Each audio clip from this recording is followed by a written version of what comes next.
Yeah, thank you for that clarification. Mr. Jabate, I welcome you to the discussion. And my first question is always straightforward. What is secularism? What is secular? What is a secular state? And why is it desirable or not desirable to the Gambia? All right, thank you. And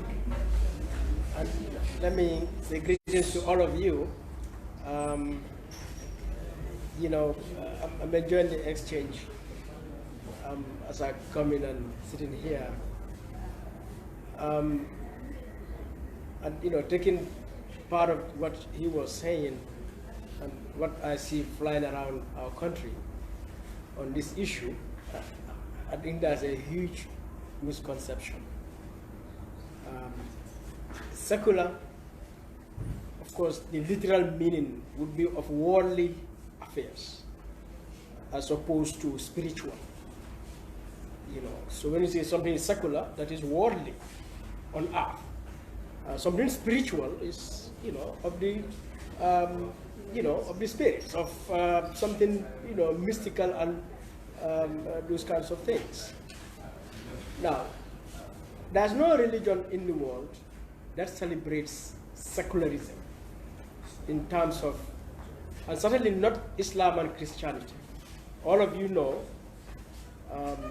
in our Gamo, in our Friday sermon khutbah, what we are taught in school, in the Dara and everywhere, is that we don't live for this earth. That this world is nothing. This world passes away. This is not our home. Our home is in the hereafter, the next world.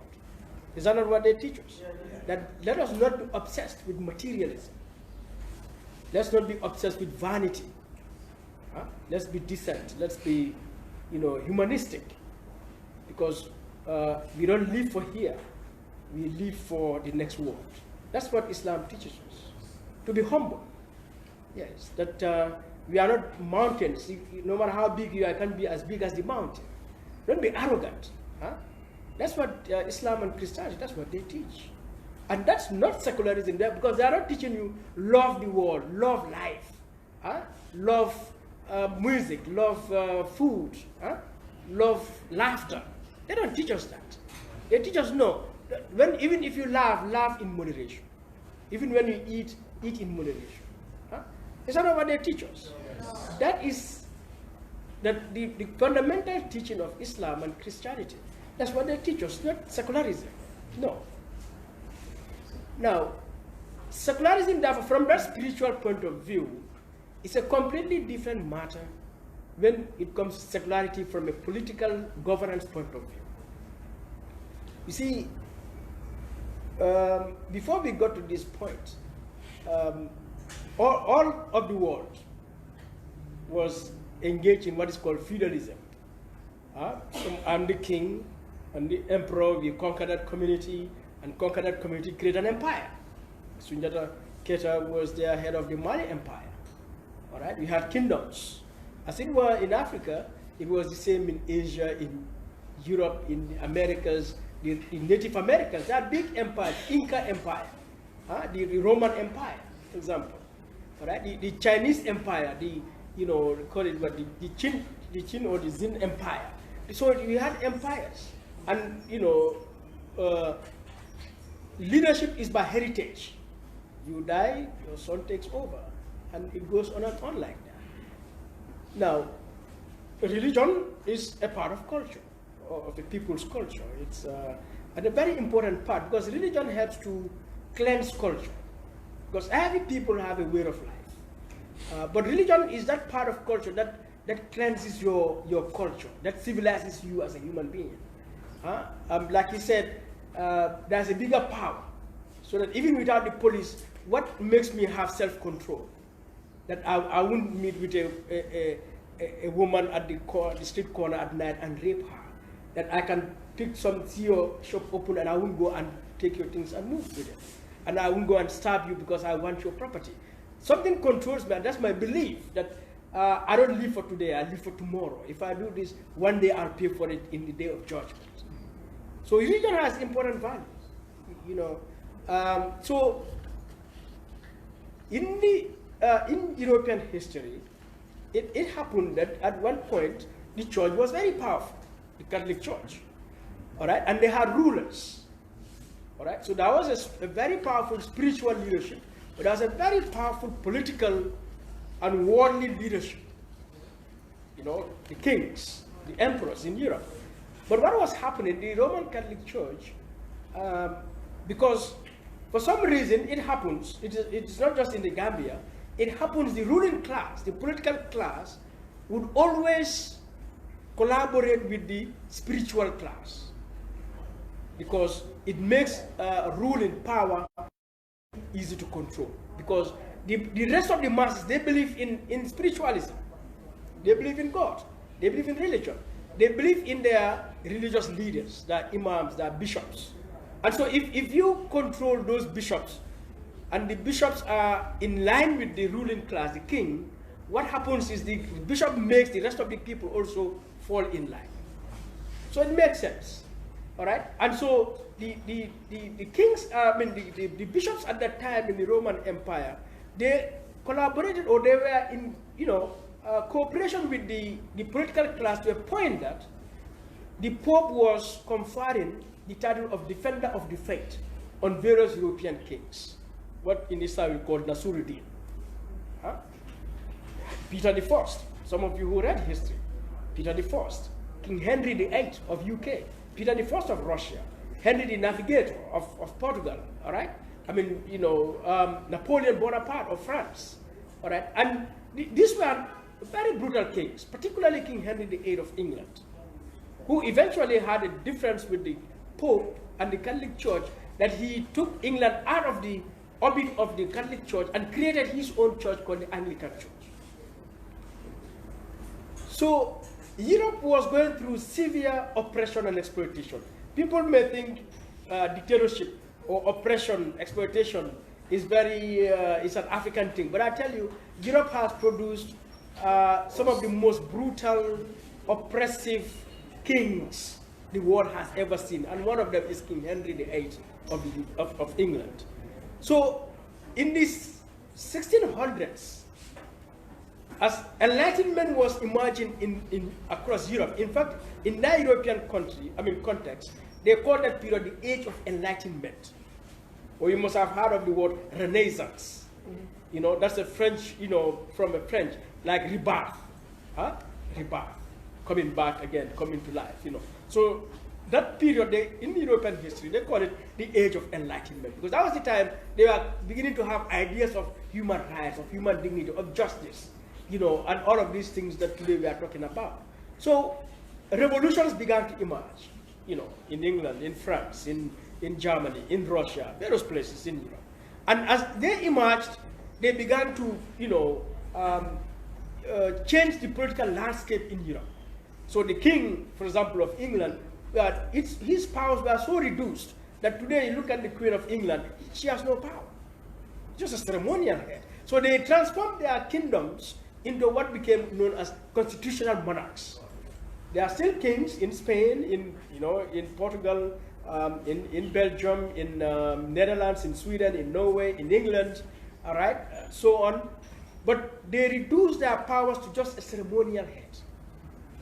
All right? In other places, they completely dismantled the kingdom and feudalism, because feudalism is also that caste system, is part of it.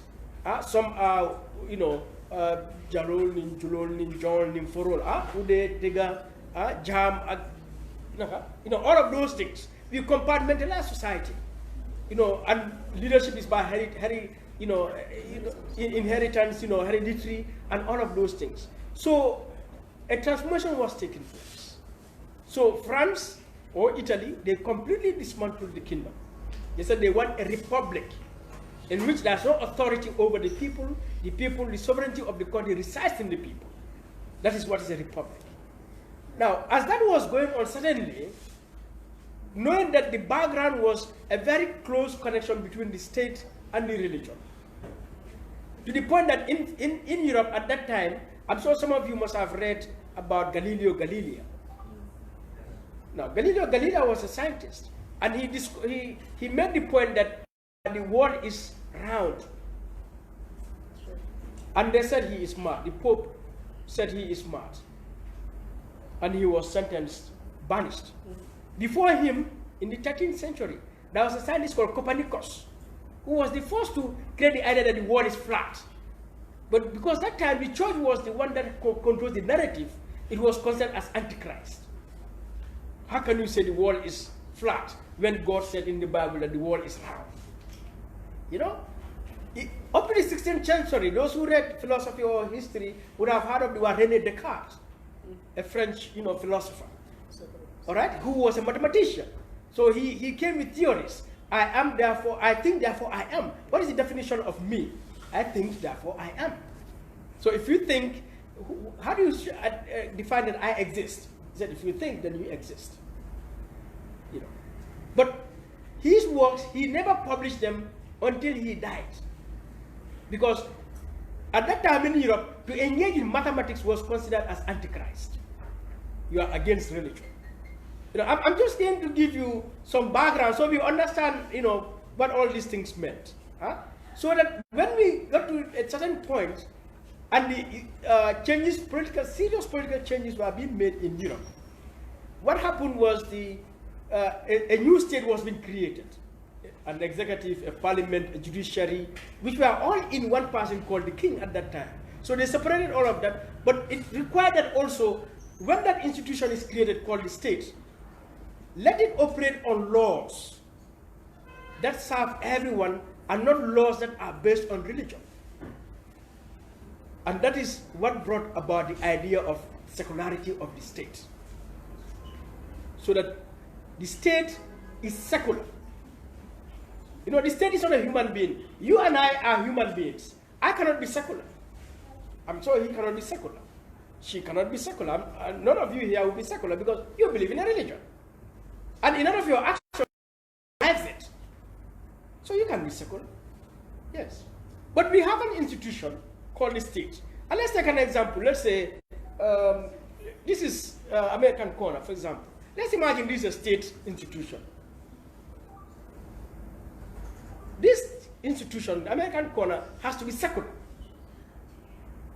Corner can say American Corner is Muslim, American Corner is Christian, American Corner does not believe in God. No. Because this is not a human being, this is a building. It's an institution, people gather. So Muslims can come here, Christians can come here, do their activities, non-believers can come here, do their activities, and American Corner remains American Corner. That's what secularity is. But more than that, the state recognizes that the people of the republic are not secular. They are spiritual. They believe in God. They believe in religion. They worship. They practice their religion. So the state has to also support them to protect that right, one, that I will practice my religion. And nobody would stop me from practicing my religion. But more than that, that the state would enable you to even perform your religion. So it's Friday, the state says close work at 12:30, so you have a chance to go to mosque to pray. That you have a Bible in the court. When you appoint as minister, you swear you believe in religion, you believe in Islam, you believe in Christianity. Take your Bible and swear. All right? We have schools. We have to teach our children moral education, and we can derive that moral education from schools. I mean from religion. So let's have Bible knowledge and Islamic knowledge to teach our people to have good morals. The state supports that. It's Tobaski, the state says, let's take a holiday. So that the members, the people who come and work in the state, they believe it's their right to practice their religion, to worship. And one of the practices is to observe Tobaski. So we give them a holiday. All right?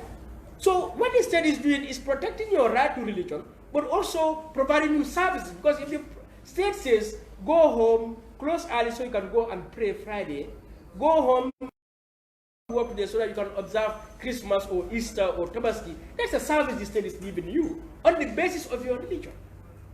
But what the state cannot do is, we want to make a law to build a road. What did the Bible say about building a road? What did the Quran say about building the road? No, the state cannot do that. Because then it means the state will provide a service that will discriminate somebody. So in making law, the state can say, we want to make the Youth Act. The Youth Act.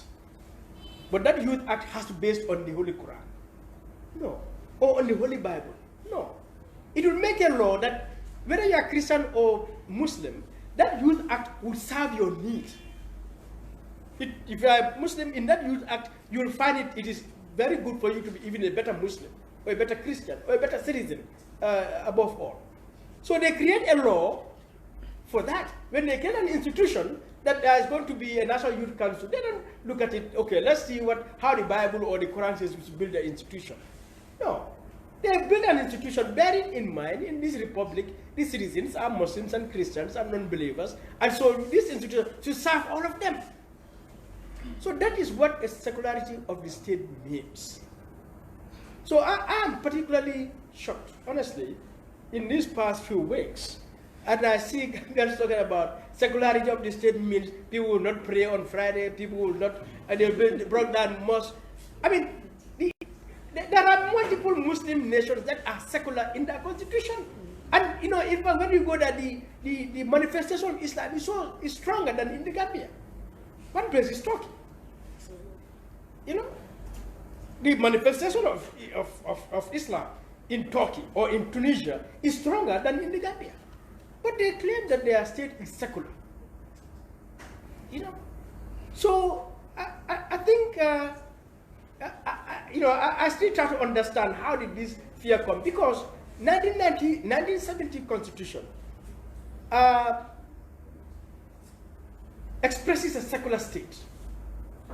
In the 1970 Constitution, it is there that every Gambian citizen has a right to religion, freedom of religion. You can only see that in a secular constitution, in a secular state.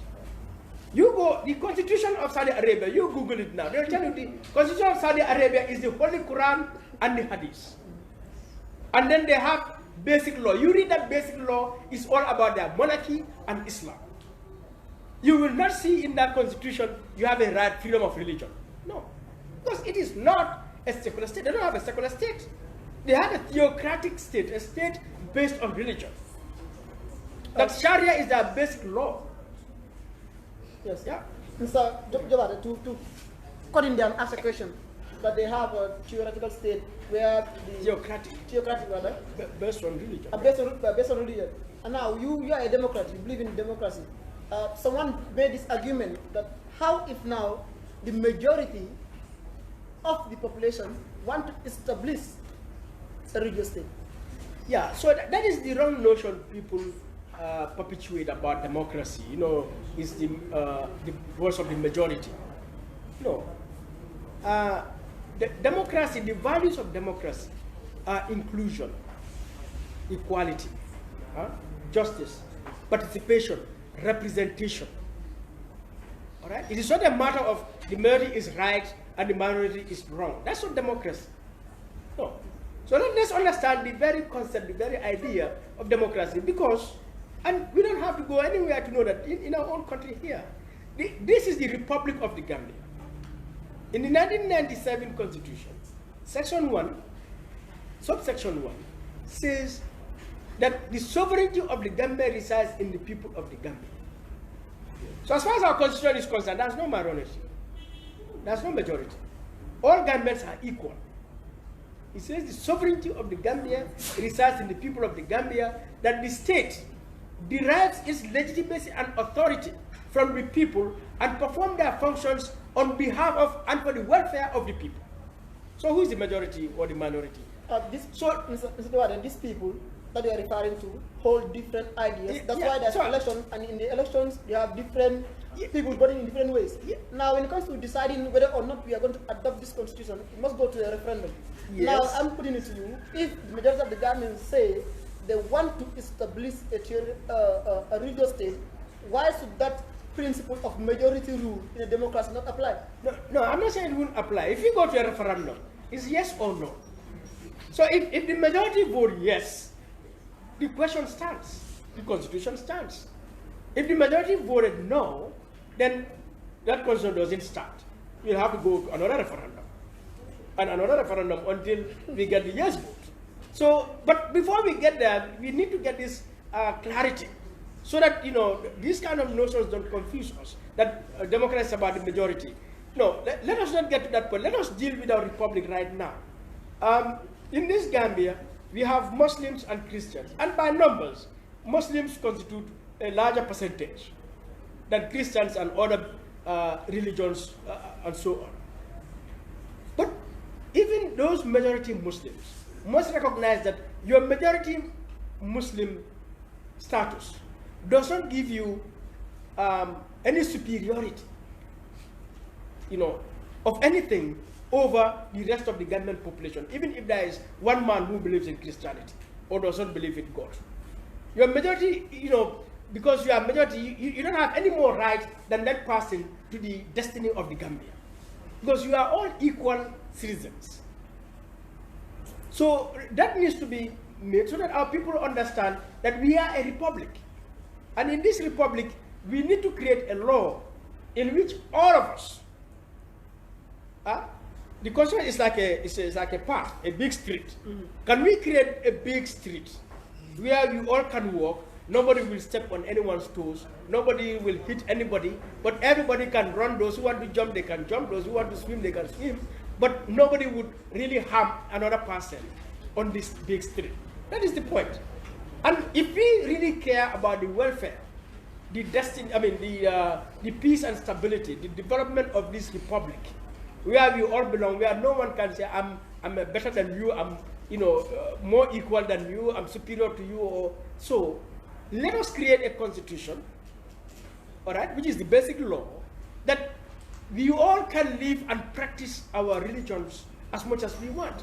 And secularity, should not be brought down to the issue of how I worship my religion. Because secularity has nothing to do with how you worship your religion. It's just saying you have a right to worship your religion in the way you do it. So those who are dragging secularity into the very practice of religion are really, derailing, what is happening. Yeah, Mr. Jawad, to cut you again there before I get back, engage the others here. Is this idea of equality, does it really exist? Because if, let's say, UK is secular, and that a Muslim being there, you cannot marry 2 wives or 4 to 4 wives, for example, or you have 26 popes or bishops in the House of Commons and so forth. Where is the idea of equality really existing on earth? Okay, Tony. UK is UK. Huh? China is China. But this idea has been discussed here are from there. No, they are not from there. You see, they may have been there, because they were there before those things are discussed. But even if there was never a UK, a Europe, there is no doubt that, we will get to these points. Because eventually, the world is not standing at one place. So we will get there at one point. And so, for them being there before, or we are using the English language, secularity or democracy is English language, does not make it theirs. No, this is a human thing. All right? So, UK has a history. All right? How their governance, democracy developed in their society. That's a particular history. We don't share that history. UK, they have a House of Commons who are not elected. They have a queen who goes and opens the parliament. It doesn't make sense to me at all, and I don't agree with it. If I'm to decide in UK, they will abolish the kingdom right now. But I'm not English, I'm not British. That is them. It doesn't harm me, it doesn't disturb me. So let's talk about the Gambia. Okay? And when we say equality of citizens, equality in human rights, we are talking about equality before the law. We are talking about equality of opportunities. For example, somebody raised the issue of mosque in public places. And again, we see people, getting very agitated by that. But we the Muslims, let's think deeply. Because when this thing came up, and I think we got to really frank talk to each other in our faces. When they talk, I've had a lot of Muslim scholars speak about this issue and ordinary people. Gambians have been living, Muslims and Christians, harmoniously since time immemorial. that we are a tolerant society. And I said, that is not true. We are not. If we are tolerant, it is not Muslims are tolerant. It's Christians are tolerant. And let me give you practical stuff that we all share. No. You know, I live in Kembuje. Between my house and the mosque in Kembuje is about 400 meters or less. Between my house and the mosque, there is a Christian family, a set of Christian families directly in front of the mosque. Yeah? Every day, 6 a.m., the azan is called. And after that, some cassette is put in and some preacher is preaching. All right? Or the Quran is being recited. From that 6 a.m. all the way down. Now, I'm in my house.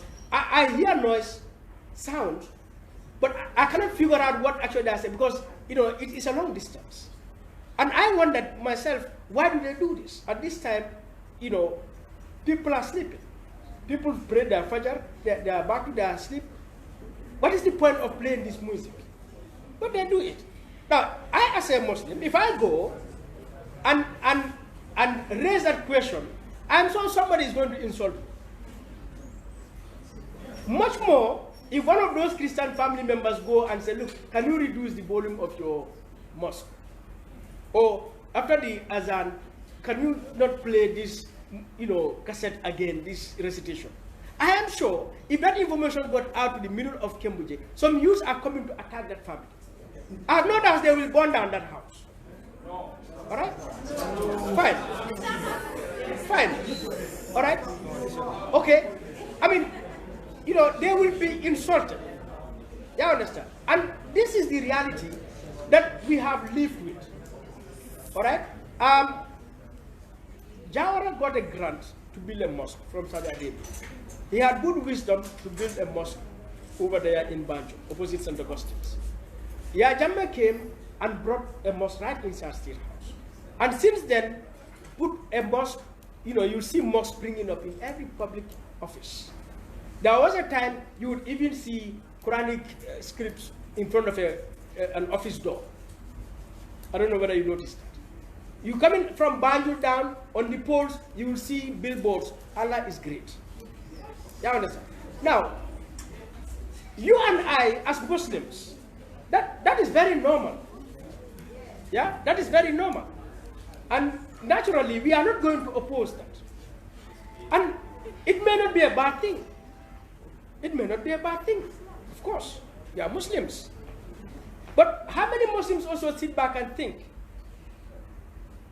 what about if a Gambian Christian also sees this thing? What kind of feelings can it generate? You see, when people have majority, when people have power, there's a tendency not to consider the feelings, the circumstances of the minority. And so everything looks very normal as we are discussing. But just when these 2 points are end. Right now, as we are talking, just to give you a context, where Muslims are not a majority and things are happening. Look at India. Who are foreign news in India today? There's a huge protest going across India. Because the Indians created a law that effectively would make non-Indians not citizens of India. Muslims. And Indians are resisting because Muslims are a minority in India. As we are talking right now, it is the Gambia defending the Rohingya at The Hague. A country majority Buddhist and a very tiny Muslim population.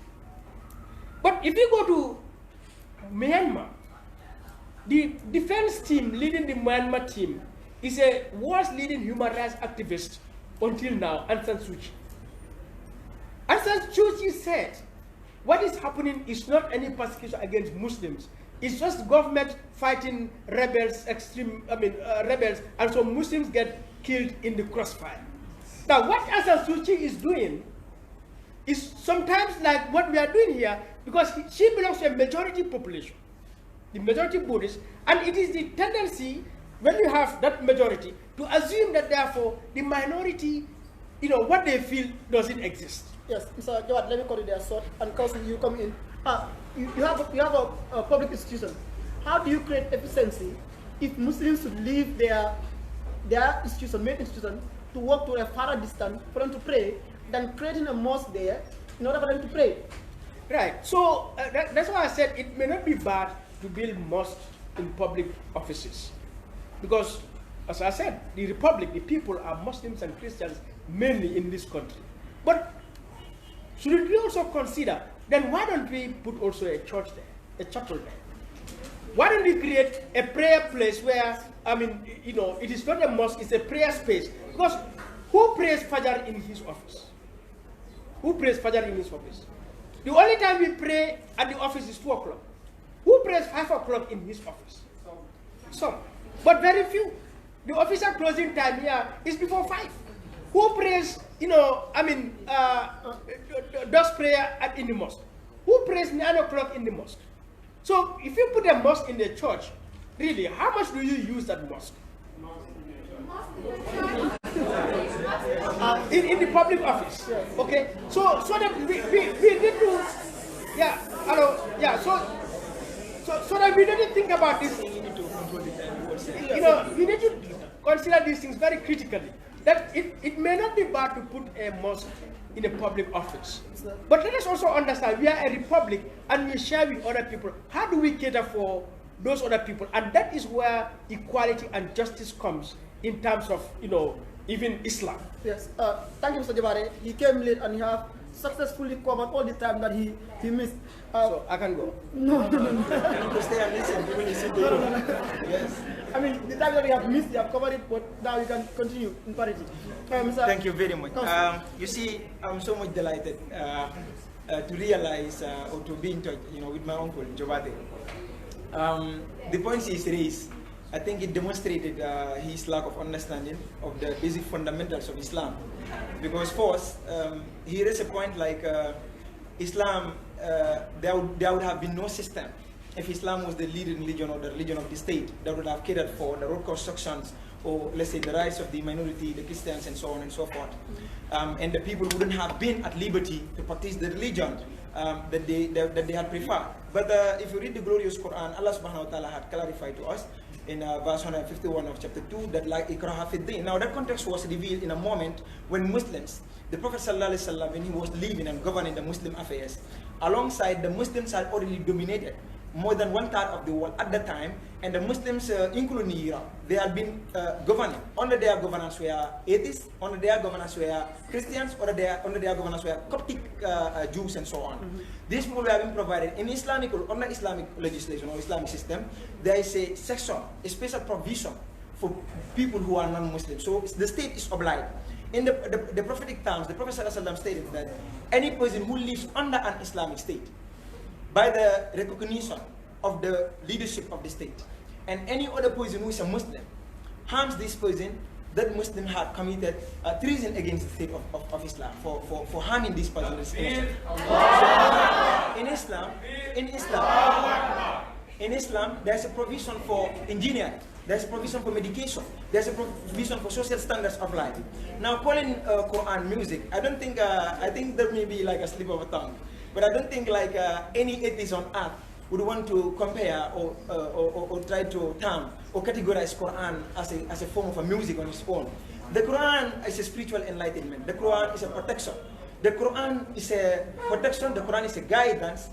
The Quran is a complete system of legislation that Allah Ta'ala revealed unto the human beings. But the Quran is very true.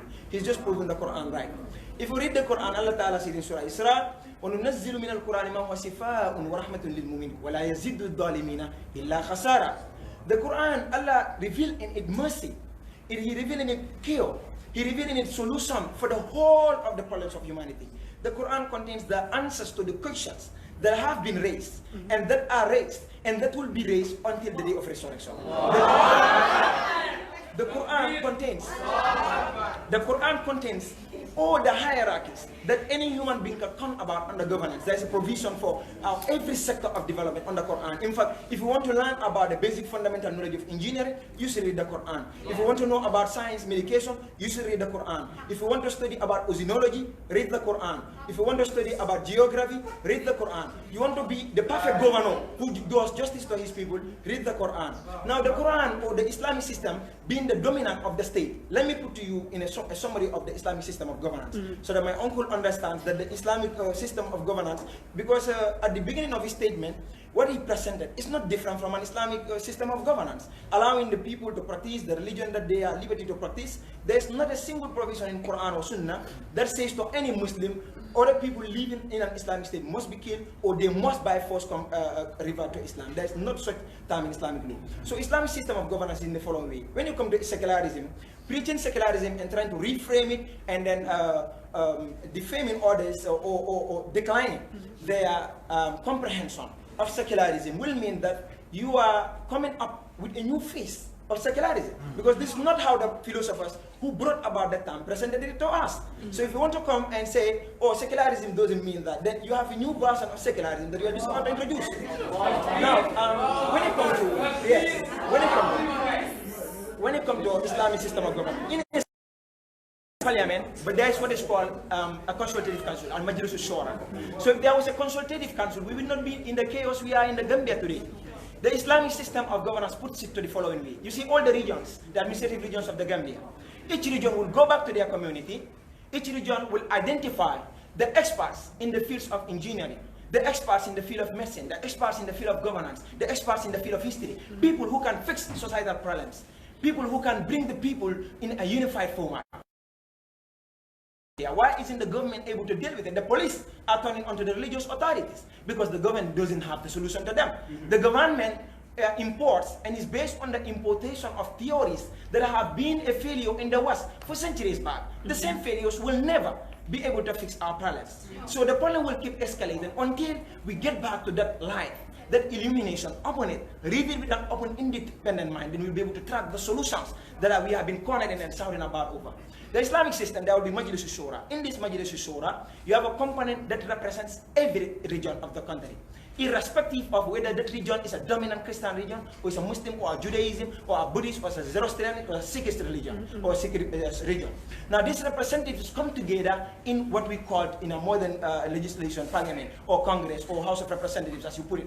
These Majlis al-Shura consultative members, they will have the right to impeach the head of state if the head of state is not serving the needs of the people. This Majlis al-Shura, they will be in touch with communal leadership. For example, every community, the Larikunda, the Talendings, they will all have their youth leaders. These youth leaders will be representing the voice of the people. We don't have the threats of demonstration on our ways, because everything that displeases the people, they will just go back to their youth representative or their community representative, put their things to that man, and the person puts it forth to the consultative council. Then the consultative council, from an independent judgment viewpoint, they will reason with it, and if it is worth addressing, they will address it. If the state wants to do injustice to any community, including the Christians in the state, their rights are protected. They are entitled to go into church. They are entitled to marry. They are entitled to work in the government. They are entitled to any basic fundamental human right. But the Gambia has denied. If the Muslims of the Gambia were not tolerant, we would not have been in the Gambia we are today. We would have just been in another post-conflict, or we would have just been in the middle of chaos. Let me give you examples. The constitution, even the draft constitution of the Gambia, if you look at section 3, subsection 1A, it says there a political party shall not be formed on the basis of religion, ethnicity, race, so on, so forth, so forth. So putting Islam in those contents that are in fact threatening to the community, put the religion, of course, it's not specific to only Islam alone, but it denies the people their basic fundamental right, the people who have the belief that their book has the superiority, their book has the solutions, not the Westerner. The Westerner lives in a sickness. The Westerner needs my help. I don't need the help of the Westerner. So the people who believe in those fundamentals, you deny them their right to come up together and set up a political system that they believe will govern them according to the basis of their religion. That is no threat. Don't be deceived by what is put to you by the media against extremism. Let's look at this extremism. This George Galloway, you know, the former British parliamentarian, he said America invaded the Britain on a pack of lies. Word for word quotation. They invaded Britain during the United Nations investigation on the Oil for Food program. You may have followed it. He said the US invaded Iraq on a pack of lies, and they murdered over 1 million innocent Iraqi citizens, and they stole more than $60 billion of Iraqi wealth went missing. And what is the justification? We thought there were weapons of information. The CIA said that, the CIA said this. Now, the citizens of this country, they have the right to defend their wives, their mothers. If someone comes to your house and kill your woman and do everything, You have the right to defend your home. When these people fight back, then they are the terrorists. But who is the cause of the terror? Were these people doing this? Were they suicide bombing before their invasions? So we have to look at things from an honest, fundamental, rightful historical background to be on the right track. Now, on my conclusion, Islam is a complete system of legislation that God Almighty revealed unto His Prophet. The following words are said unto him. If you read the glorious Quran, Surah Anbiya, the book of the prophets, chapter 21, verse 107, Allah said to him, وَمَا أَرْسَلْنَاكَ إِلَّا رَحْمَةً لِلْعَالَمِينَ. He did not say إِلَّا رَحْمَةً لِلْمُسْلِمِينَ. He did not say إِلَّا رَحْمَةً لِلْمُؤْمِنِينَ. Allah said, we did not send you with this mission and with this book except as a mercy to the whole of the created beings, including the human beings, including the Muslims, the Christians, the Jews, the Buddhists, the Sikhs, the Zoroastrians, including the donkeys on the streets. Their rights are protected by Islam. That dog that walks on the street, that cat, that rat that lives in your house, that ant in its hole, the fish in the ocean, their rights have been protected by Islam. So Islam is a complete system of life. Except a person fails to understand it, you would want to say like it's concept. So Islam promotes engineering, it promotes diversity, it promotes education, it allows people to practice their religion that they believe in. It opens the call. So I will conclude it by the quotation from Surah Al Imran. Allah puts it to the non-Muslims, including the people of the book. Chapter 3, verse 64. Kul ya ahlal kitab, say unto the people of the book, your neighbors, ta'alaw come ila kalimatin unto our sawa'in bainana wa bainakum, that we are all equitable to form.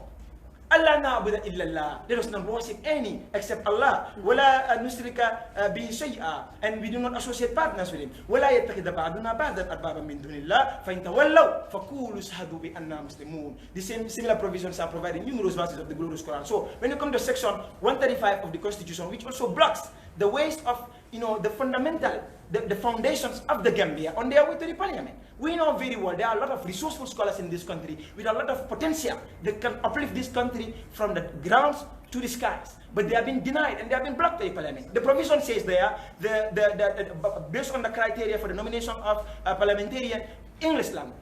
Why English language? Arabic language was also being practiced. There are lots of scholars who also learn that, and they are graduates, PhD holders in the fields of economics, history, whatever field that is productive to state development. They are graduates in this country. So if you want to limit it to English language, for example, what was the state's name? The neighboring state to Germany. They are a small nation. The country. They have up to three official languages that they've recognized. So there are lots of Westerners, there are Arabs and whatever country that you can call them, that have more than one official language that allows people that study from diverse backgrounds of languages to participate in state development. Our religious scholars, if they are given the chance to be at the parliament, this country, the tribalism that we're facing today, one of the greatest threats in this country is ethnocentrism. One of the greatest threats in this country is ignorance, being given the chance to lecture the conscious minds about their poisonous, contents. I'm talking to you about the reality. Yes. Now listen, when it comes to conclusion on that aspect, you see, we respect our people. We respect the diversity. We recognize that diversity. And then we are so tolerant. If we have not been tolerant, we would have been in the midst of crisis. That is why we have been tolerant. That's why Christians walk on the streets. I witnessed it. They block a whole of traffic, often without even legal permits, working with all kinds of identity, practicing and demonstrating their faith. Christian comes to our homes, my home, come down, I give them a seat and water, sit, and they invite me to their faith, and we reason, and we laugh, and we shake hands, and they walk away. That is tolerance. Muslims in this country, they are the most tolerant people. Their tolerance is too much that it has been translated as a weakness. So the Gambia will move forward and can move forward, but the Muslim community needs to go back to its scriptures, and the Christian community needs to go back to its scriptures. Let's agree on the commonalities. Let's not, try to rephrase terms and redefine terms and then put them in ways that is different from their sources of origin. Yes. Thank you for your submission. I just want to may I please advise all the panelists, please do have make a summary of your submission so that we address some of the points that you do raise there. All that you have raised here is well noted, but I want to observe that you did one thing, that you are speaking on the basis of a belief that the Holy Quran provided a complete way of life, right? Yeah. You're speaking on the belief that the Holy Quran provides a complete way of life. The Christian would have speak in the same way that the Holy Quran, the Holy Bible provides a complete way of life. The Buddhists, the Jews, and every other individual who has a belief, they will speak with the belief that their religion provides a complete way of life. Now, should England or China or India also use the principle that their religion, let's say Buddhism, provides a complete way of life, and that it should be the state religion, and that everything regarding India should be built around Hinduism? How will the others survive there? Consider that their religion may prohibit certain issues that Christians or Muslims living there want to practice. Now, you have already answered your question earlier when you were putting questions to my uncle Jobate here. I didn't realize. Yes, you mentioned to him earlier that the principles or the basis of democracy that are portrayed to us are that the majority wins. And now, if you look at the term democracy from the Greek word power in people. So the government or the legislation does not dictate from their independent viewpoint. Rather, the majority are the dictates of what governs them. If those democratic principles were untrue, we would not have animals married with humans in the Scandinavia. That is the case in Scandinavia. That is the case in the whole of the West. That is why whatever the majority of the people want to live with, they advocate for that, and it is voted at the parliament. Why did the Congress succeed in the impeachment vote over Donald Trump? Because majority voted for impeachment. So majority always counts in any community. Now, the majority advocating for their common belief does not, in fact, reject the views of the minority. It does not, in fact, suppress the minority. But if you want to use the minority to say, okay, let's compare this, it's like what you're saying to me. It's just like you come into this room here, and then majority of the people, let's say 95% of the people agree here, let's have the talks from 3 until 6. And then some 3, 4, 5 people came and said, well, that doesn't favor me. I want to, we would rather prefer having it 1 a.m. in the morning.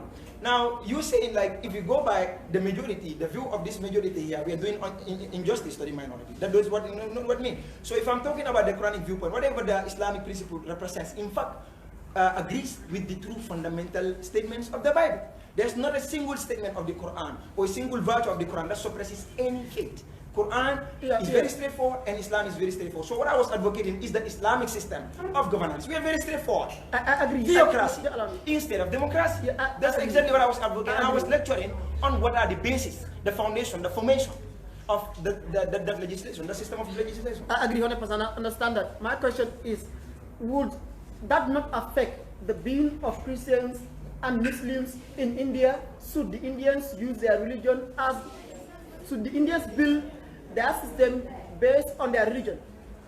Should the Indians put their system based on the religion? We are going by the front. You know, in Islam, you don't go by, let me just answer your question. In Islam, you don't go by the principles of only majority. You don't also go by the principles of, what the people only think, but you go by the truth.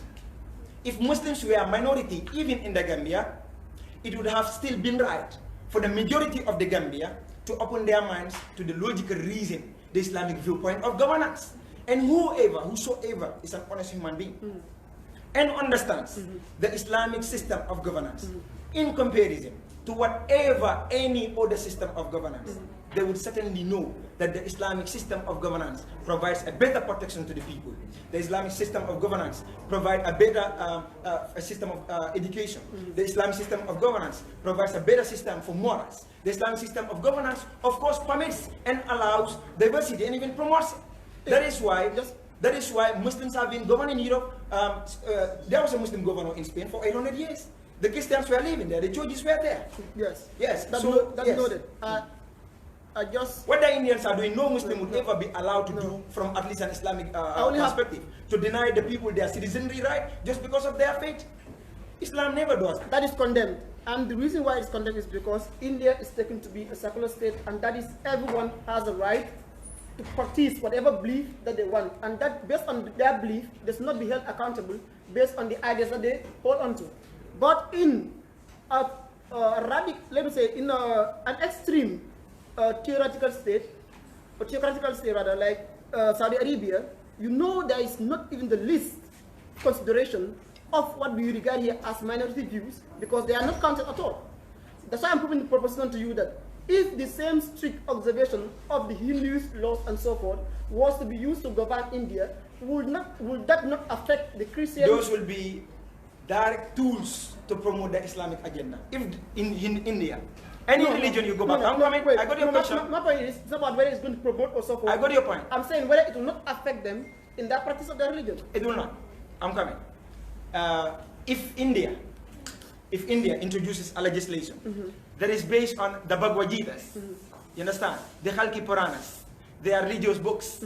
Those religious books, the authenticity of those religious books promote Islamic values. So gradually, there will just have been a change of name, but the system will still stay, even if Muslim turns into majority. You see, Allah Ta'ala said something. Let me come back to that. No, I will conclude one verse.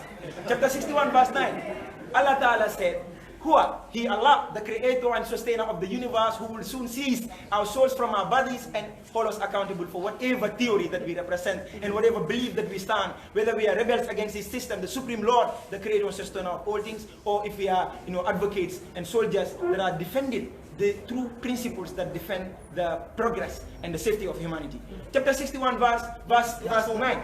Allah said there, He it is, وَالَّذِي أَرْسَلَ رَسُولَهُ بِالْهُدَى, He it is who sent His messenger with guidance, وَدِينِ الْحَقِّ, and the religion of truth, لِيُظْهِرَهُ عَلَى الدِّينِ كُلِّهِ, so that it will prevail, it will dominate, and it will conquer the world in all aspects, وَلَوْ كَرِهَ الْكَافِرُونَ, even وَلَوْ كَرِهَ الْمُشْرِكُونَ, even if the world dislikes that, even the supremacists, the imperialists, whatever policy they can come. So Islam is meant to dominate, it's meant to conquer, but it does not come to suppress people. And if Muslims are a minority, they are, of course, to allow the majority, whatever system they do. Islam never tells the people to go fight against governments and implement their own system. Yeah, thank you. But one common principle that all religions see around the world is that they believe they will dominate, and therefore again it's based on. Well, common logic will tell that. Common logic will tell which religion is dominated. Yes, I mean I'm talking of the commonality of religion. What they see in common is that the common belief that they will dominate. You have earlier on gave us some of the. You have touched one or two of the importance of secularism. Will you elaborate why it is an idea that you buy into? For me, the reason why I say secularism, see, we need to be very careful as a country. When we are talking about secularism for the Gambia, we need to give it the Gambian context. We've gone through gross human rights violations for the past 23 years. Yeah, Jammeh had so much power, and we were able to change that. Although he mutilated it 58 times, he did that to suit himself. He mutilated the constitution 58 times, right? But if we want a constitution that will last us for the next 20 to 30 years, we need to have a very inclusive constitution. That we need to provide for. This debate on secularism is not just going to divide the country. It will make us set up another commission in the next 7 years. Because whether we like it or not, this country is progressive. People have their beliefs. The people saying that secularism should be included, should not be included, they are not more Muslims than those saying that it should be included in the constitution. That's the fact. And I believe that the state shouldn't interfere in what people believe or what their religious matters are. When I say secularism, or maybe when another person says secularism, they're referring to the state. What do people choose to believe? What they choose to practice? That's on their own. But when it comes to the state that we voted in, we want every single person to be considered and included, including the minority. What they choose to practice include that the state held them up. They now started, they're telling you now, we want the state to control our life, the life of the people, what they believe and what they don't believe in. We want the state to provide services for every single person. I mean, the majority are saying they want the state to control religion. or to use religion to govern. We've had a state here that controlled this country, and we know what happened. Giving that state that much power, we know what is going to happen in the next 10 years. And we need to avoid that as a country. See, when it comes to constitutionalism, every single constitution needs to be resilient. Otherwise, we're going to put ourselves in a situation where we find ourselves, for instance, in 2016 or for the past 22 to 23 years. We need to avoid that as much as possible. See, when you're drafting a constitution, you don't just consider the current state of that country. You need to consider the future generation. What is this country going to be in the next 10 or 20 years? And if you ask me, I will not tell you it's going to be an Islamic state. That is never going to happen. Well, my brother did vow that you're going to make it an Islamic state. You see, I think my sister is, she easily goes to what she calls facts. Facts are not just established on your individual opinion. When you say people who advocate for secularism and those who say it should not be included are no better Muslims than Muslims, you should leave that to the diverse. What you're doing is like not being able to see developing a phobia. When you talk the point you made. No, this is my point. Let me finish. The point you made, right? The point you made. Everything about Islam, I completely agree with you. I'm Muslim. The points that I'm making, it doesn't mean I'm not Muslim. No, I didn't say that. Okay, I'm just telling you. Yes. You understand? Because there's this person. It's not just in this room. Whether we like it or not, the whole country is talking about this. Right? But when the points that you made about Islam having a perfect system, fine. I want that to apply to every single person in this country, if it means well. But the state, we need to consider the minority. Look, if we have to be honest, this country is made up of 95% Muslim. Yes, 95% Muslim. That's the fact. Whether you like it or not, we are 95%. We are the majority. And like Mahdi said, just because we are that, doesn't mean that suppress the others. No, yes. Now, for the state to come up with solutions that will promote this country for the next 20 to 30 years, we need to make sure that that minority is included in the constitution, in all policies. And what is the best way to do that? The best way to do that is to give Islam a chance to. Let's say I'm not Muslim. You want to give Islam. You protect that. Okay. You protect that. Okay. Let's say I'm not Muslim, right? You want to give the Islamic way of doing things the chance. But I don't believe in that. Are you trying to choke it in me or what? Let me respond. First, the point I was responding on to was when you said that the Muslims who say it should be included secular, and those who say it should be omitted. Those who say it should be omitted are not better Muslims than those who say it should be included. Yes. It's like a person having phobia of water. All right? Maybe they have an accident related to that, and they can't even grow near water, and they want to dictate what is in the midst of the ocean. You leave that to the divers. Islam is not open to people's opinion. That's how it is dictated. No. Islam is a legislation that is pure and reserved. So you cannot say Muslims who advocate for it not to be included are not better Muslims of this. We will not argue on who is better and what we will say. From a religious viewpoint, it is wrong.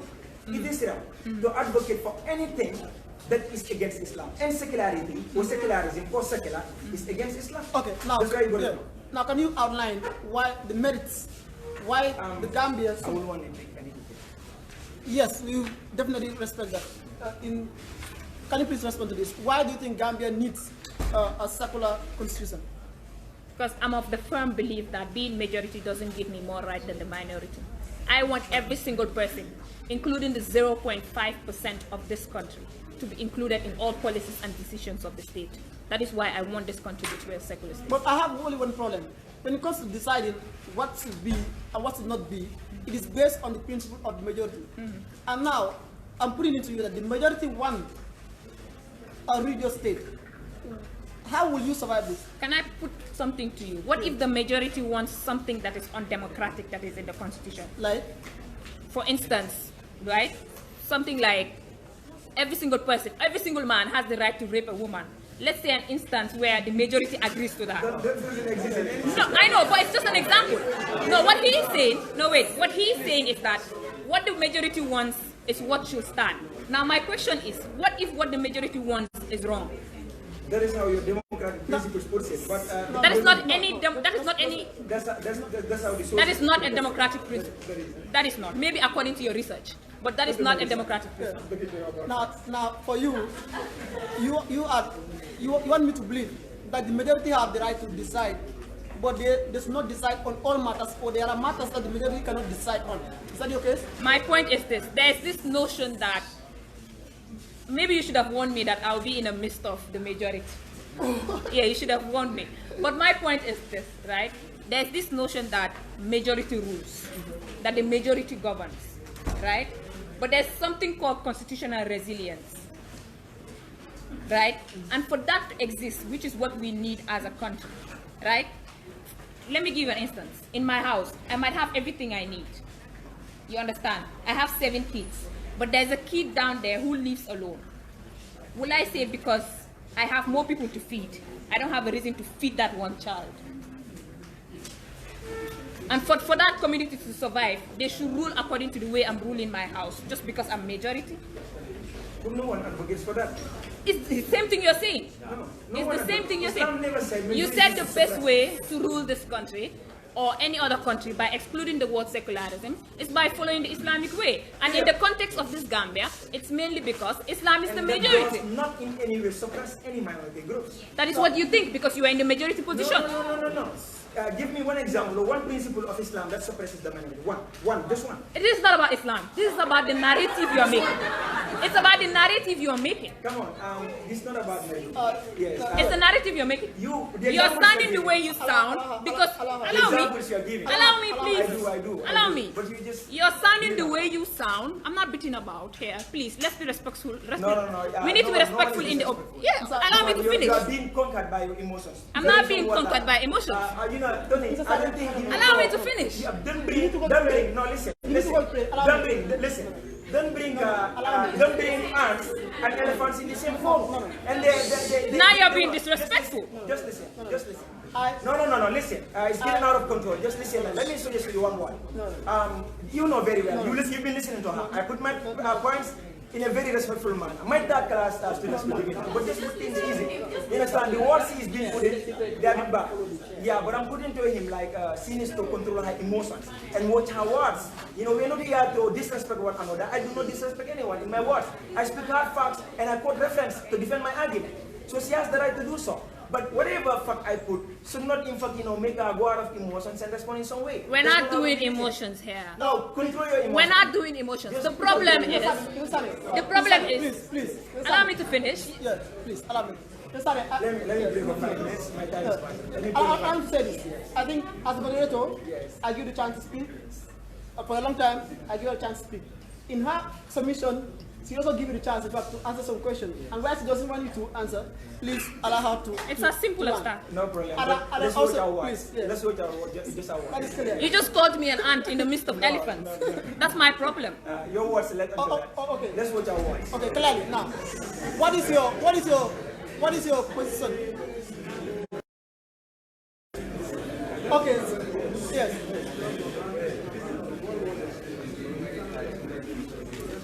Yeah, please. Very well. Sir, since we respect that principle of secularism, that everyone has a right to a religion, you cannot hold you here. I came with so much love and respect for this forum, and I even brought some gift for the forum. So I'm a person. I deal with people, theologians, PhD theologians. I've been in the arguments for them. My third class students are good debaters. You understand? So I don't come into forums to raise things that I speak hard facts with authentic reference. So let's just control our emotion and what the worst. That's all I ask for. That's all. Noted. Yes. Yeah. Let's not hurt each other's. Let's not try or attempt to hurt each other's feelings just because of the facts that we hear. Let's not do that. That's what I'm advocating. Yeah. Welcome to this question. Let me say now, I'm in charge of my soul. Thank you, sir, for your observation. That is noted. Mr. I'll come to you. Okay.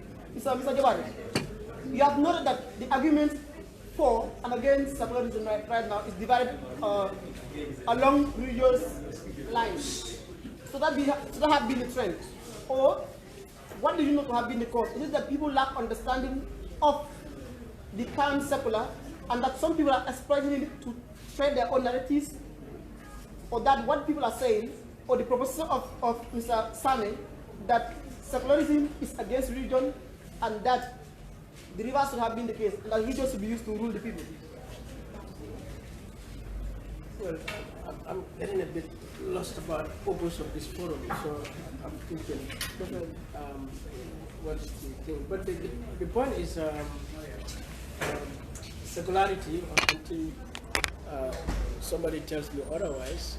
Secularity of the state is not against religion. If anything, it serves religion very well. You know, when I sit here, I'm not critiquing any religion, Islam or Christianity. In fact, I made the point beginning the goodness of religion, how religion can improve a person, can humanize, can civilize a person. So religion is good for people. So I don't know, because that's a whole new thing for me to, you know, for anyone to promote the idea of Gambia becoming an Islamic republic. Certainly I don't support that. Neither would I support the Gambia becoming a Christian republic. I mean, even if Christians were 99%, I would have opposed that. What I would support is this republic, bearing in mind that is the people who own this country, the citizens of the Gambia, who belong to different faiths, different cultures, different ethnic groups. That we all create a society where we all can perform, practice our beliefs, and live our cultures to the best of our ability, and have a state, public institutions that serve us, all of us, without any problem. You know, he narrated the Islamic governance system, which I know, and which I know is a democratic system. The Islamic governance system is a democratic system, because it talks about representation, it talks about participation, it talks about voice. People go and elect to decide in a transparent way the resources and the affairs of their society. You see, that is one thing. That is, Islam should be separated from Muslims in some cases, because you don't have to have a Islamic republic, for example, in the Gambia, for us to have justice, for us to have equality, for us to have peace, for us to have progress. Because if I am Muslim, like Yajame claimed he was a Muslim, the people who work in the government are Muslims. What values? Yeah. What values? What morals? What standards did you uphold? You know, so that we address this thing, critically. Where is the Islamic value, the values, the standards in the Quran? Why is it not impacting on you and me to become that good citizen?